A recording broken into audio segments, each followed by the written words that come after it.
Isang linggo pa lang ang chicken pastil ni Idol pero masasabi ko na stable na yung bago kong negosyo. Sa dami ng bumibili sa amin, nakakalimang luto na ako kada araw. Karamihan pa sa mga customer namin ay dumadayo para lamang matikman ang chicken pastil ni Idol. At sa bawat araw ay napapansin ko rin yung mga repeat customer na bumibili sa amin. Dahil dito masasabi ko na naging sulit yung pag-aaral ko sa recipe na ito. 5 buwan din ang lumipas nang simulan ko ang pag-aaral sa pagluluto ng chicken pastil.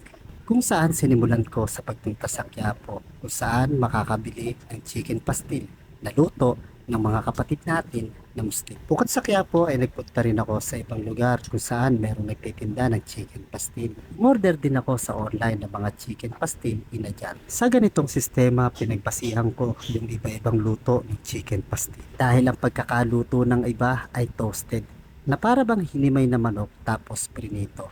Yung iba naman, parang inadobo. Meron din namang chicken pastil na nakalubog sa mantika at kapag tinikpan, dito mo malalasahan yung iba't ibang pampalasa na kanilang ginamit. At dahil may idea na ako sa iba-ibang luto ng chicken pastil, dito na nagsimula ang aking pagluluto. Bago ko simula ng pagluluto, nag-research muna ako sa mga pampalasa na ginagamit sa pagluluto ng chicken pastil. Hindi naging madali ang unang proseso ko sa pagluluto ng chicken pastil dahil naging negative yung lasa ng mga unang niluto ko na chicken pastil. At ang review na yan ay nanggaling mismo sa aking pamilya at staff ng Big Siomai ni Idol. Imagine, kada luto ko ng chicken pastil, ang costing nito ay umaabot na mahigit 400 pesos. Tapos, ang matatanggap kong review sa mga nakatikim nito ay maalat o kaya kulang sa pampalasa. Paulit-ulit ako nagluto at sobrang dami ng trial and error na nangyari habang ako ay nagluluto. Yung tipo na ang pakiramdam ko ay nagtatapon na ako ng pera. Minsan nga pumasok na rin sa isip ko na itigil ko na kaya kasi puro sablay naman yung luto ko at parang wala rin naman mangyayari. Kaso bigla na lang pumasok sa isip ko, nakapag-upload na ako.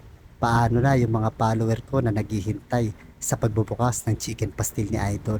At ito yung isa sa mga nagpalakas ng loob ko. Kaya nagpatuloy ako sa pag-aaral ng recipe na ito. At makalipas nga ang ilang buwan ay nagbunga rin yung aking pag-aaral. Dahil sa dami ng adjustment na ginawa ko sa pampalasa ng chicken pastil, ay nakuha ko rin yung lasa na hinahanap ko. At dahil sa iba-iba ang panglasa natin, hindi ko rin naman masasabi sa inyo na yung masarap para sa akin ay masarap na rin para sa iba. Kaya kahit marami ang dumadayo sa aking pwesto para makatikim ng chicken pastil ni Idol, hindi ko rin naman masasabi na lahat ng dumayo ay nagustuhan yung luto ko na chicken pastil. Kaya kung isa ka sa mga nakatikim ng chicken pastil ni Idol, bigyan mo naman ako ng honest review dyan sa comment section. Positive man o negative ang magiging review mo, okay lang sa akin. Dahil sa mga negative review, doon ako mas lalong natututo. Kaya kung isa kang cook o mahilig ka magluto, tapos merong nakatikim ng luto mo at binigyan ka ng negative review, huwag mong isipin na may galit sila sa'yo o gusto ka lang nilang siraan sa ibang makakatikim ng luto mo. Tandaan mo, sa bawat mali natin ay merong mga tao na magtatama sa iyo. At sa bawat pagkakamali natin, dun lang din tayo matututo. Kaya kung walang nagsabi sa akin ng negative review sa mga unang luto ko, malamang sa paglabas ng chicken pastil ni Idol, marami ang madidisappoint sa akin. Kaya sa pagbubukas ng chicken pastil ni Idol, masasabi ko na handa na ako. Kasi may mga tao sa likod ko na siyang naging gabay at nagsabi na okay na yung lasa ng luto ko na chicken pastil. Kaya masasabi ko na maganda yung naging resulta ng ilang buwan na pag-aaral ko sa recipe ng chicken pastil. At naipapakita ko pa sa mga customer namin yung actual cooking ng recipe na ito.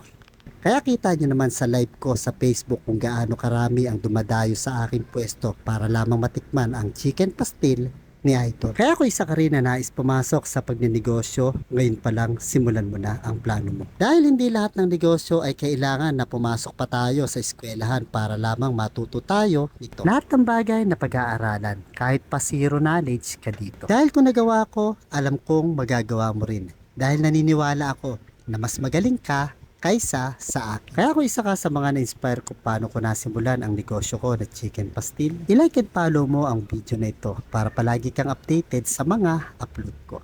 Baka ikaw na lang hindi pa nakakatikim sa chicken pastil ni Idol, kaya pasyalan mo na ang pwesto ko. Matatagpuan ako along MacArthur Highway, Banga, May Kawayan, Bulacan. Malapit lang ako sa Pure Gold May Kawayan. Katabi ko lang ang simbahan ng Banga. Itag mo na rin yung kakilala mo na gusto mo manlibre sa'yo. Kita-kits tayo sa Chicken Pastil ni Idol.